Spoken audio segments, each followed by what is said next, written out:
我的身后就是当时上海滩杜月笙曾经的家，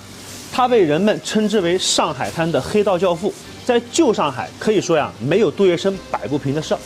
但是你知道吗？他是如何从一个名不见经传的小喽啰，成为上海滩只手遮天的青帮大佬的呢？今天我们就来说一说杜月笙。杜月笙的出身呀，其实很普通，他就出生在我身后的上海浦东的高桥镇的一户贫苦人家。在自己不到8岁的时候，他的父母呢就相继都去世了。残酷的现实呀，迫使杜月笙小的时候不得不努力地变得成熟起来。12岁的时候呢，杜月笙开始离开了家乡，来到了现在的上海滩，在一家名叫洪元生的水果店里面当起了伙计，甚至呢还来到现在的16铺码头呀卖水果，后来被人们称为水果阿生。也许是少了家人的管束，又或许呢是天性的使然，杜月笙呀并没有像普通人一样老老实实的去攒钱娶媳妇，而是染上了一种恶习——赌博。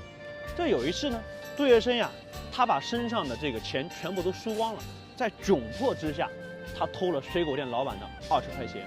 然后就偷偷的离开了水果店。那么杜月笙心里呢，其实也非常的清楚，如果想要在这上海滩混迹下去，那背后必须得有人撑腰才行。通过自己赌场里面认识的那些狐朋狗友啊，在他们的引荐之下，杜月笙拜了一位当时叫陈世章的青帮成员为老头子。陈世章呢本身在青帮的地位啊就不算高，属于中下层，跟着他肯定那是混不出什么名堂的。所以加入青帮之后呢，这个杜月笙他就非常自然的继续去寻找着向上爬的机会，而这个机会就是黄金荣。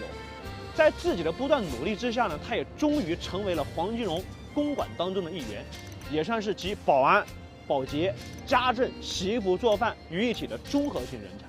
其实刚刚呢来到黄金荣的公馆，来到黄金荣的身边的杜月笙并没有受到太多的关注，原因很简单嘛，他的形象气质根本就不符合。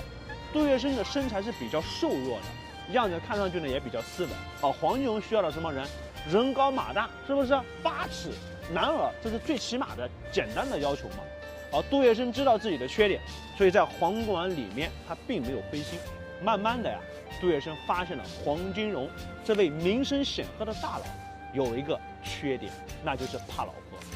黄金荣的老婆叫林桂生，在家里呢地位是非常的高，也是当时上海青帮的女老大。以前就在我身后的这个16铺码头呀，还开过窑子。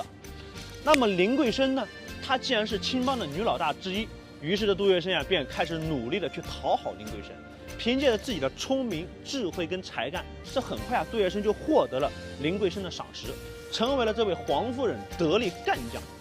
不过杜月笙呀并没有就此满足，因为他很清楚自己需要进入到黄金荣真正的核心的事业之中，才能够做出一番作为。而黄金荣的核心事业则是鸦片生意。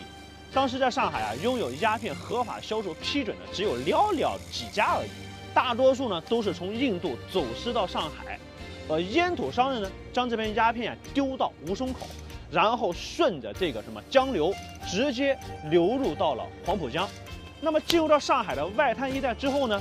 这个时候啊，烟土商再将这些麻袋勾上岸给藏起来，然后卖给烟馆获取钱财。而黄金荣干的是什么？就是打劫这些烟土商的买卖，就像我们所说的什么黑吃黑，因为这些烟土它都是走私过来的，被抢的人不可能跑去报案的。更何况黄金荣是黑白两道通吃，不怕这个，所以被抢的烟土商呢只能够吃个哑巴亏了。不过当时呀，做这门生意的并不止黄金荣一个人，还有另外一个呢。所以有一次呢，黄金荣的鸦片竟然被别人给截胡了。当时的黄公馆呀，没有多少人，上上下下的人都炸开了锅一样，还有人敢截黄老板的货，这简直就是黑吃黑嘛。当时黄金荣老婆林桂生非常恼火，她这个时候呢，希望有一个人能够站出来帮自己把这批货给抢回来。大家没有一个人敢动的，但是唯独杜月笙主动请缨，说老板娘，你把这个事交给我，我去搞定。经过杜月笙的仔细摸索啊，他很快就到了上海的洋金帮。洋金帮呢，一边是英租界，一边是当时的法租界，躲藏起来十分容易。因为法租界呢是黄老板自个的地盘，不可能有人抢了黄老板的货到法租界去嚣张的吧？没这么傻。所以杜月笙主要去英租界追了下去。这很快他就找到了烟土的这个来历，威逼利诱之下，杜月笙呢就追回了这包丢失的烟土。这件事情呢，最终也是让他受到了黄金荣跟林桂生的赏识，终于成为了黄公馆的核心的骨干之一。在解决了这些事情之后，那么杜月笙他又跟黄金荣等人成立了当时最大的一家烟土公司，叫什么三星公司。仅仅几年之后，三星公司就变成了一家非常庞大的一家公司，营业额甚至相当于当时北京收入的2/3。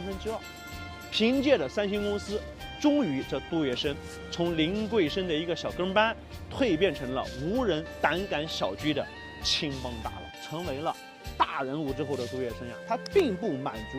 自己给外人留下的这种流氓大亨的形象，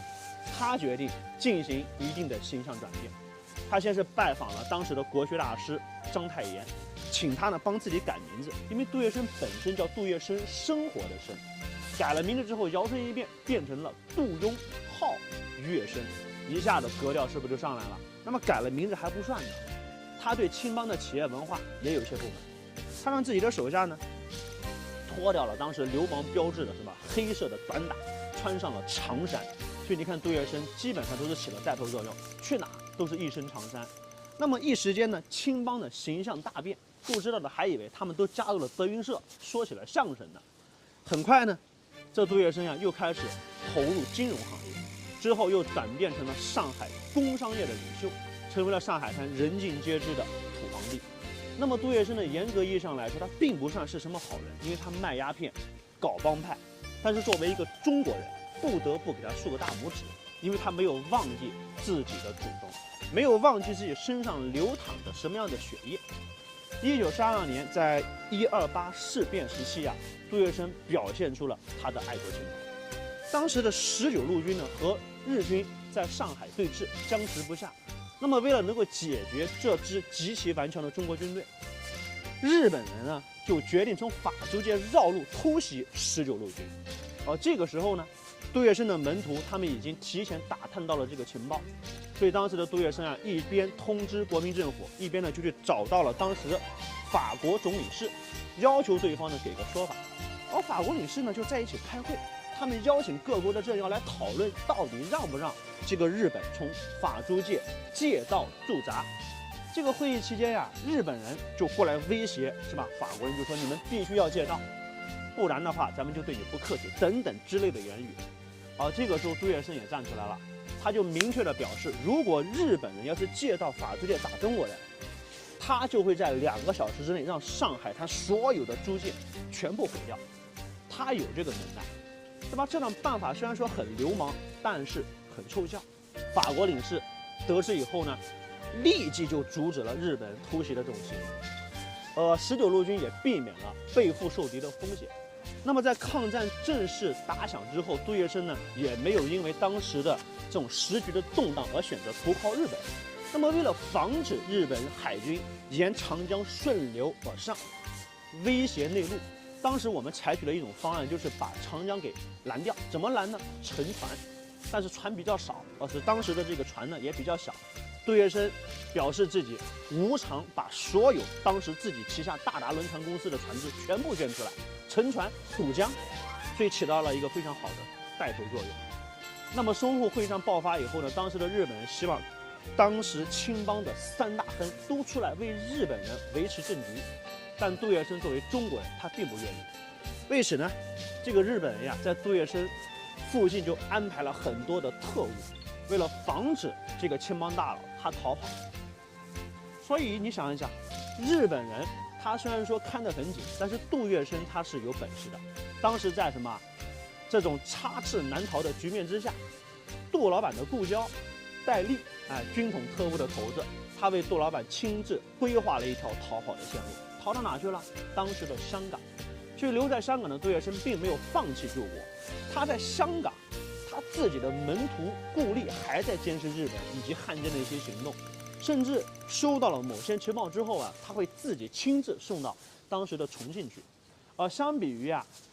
杜月笙的这种高觉悟，另外2位青帮大佬就有些遗憾了。一个叫黄金荣，闭门谢客，2不得罪；另外一个叫张啸林，成为了汉奸。并且呢，在自己的家中被别人暗杀身亡。1945年的8月份，已经57岁的杜月笙，终于算是衣锦还乡了。在他的脑海中啊，自己曾经帮过这个很多的忙，有很多的作为，在抗战期间立下了汗马功劳等等，应该有一个什么锣鼓喧天、鞭炮齐鸣、人山人海的欢迎仪式。毕竟从香港回到上海滩了嘛，但是没想到迎接他的是一片打倒杜月笙的标语。所以杜月笙很快就明白了，这个时代已经不需要自己了，因为上海已经没有了租界，也不需要他来维持平衡了。1949年，叱咤风云的杜月笙再次前往香港，最终呢，也没有能死在他赤手空拳打下的江湖之中。如果真的要用一个词来形容杜月笙，只能说，这是一个复杂到让人琢磨不透的多面枭雄。杜月笙喜欢吃面，他最爱吃的3碗面，你知道是哪3碗面吗？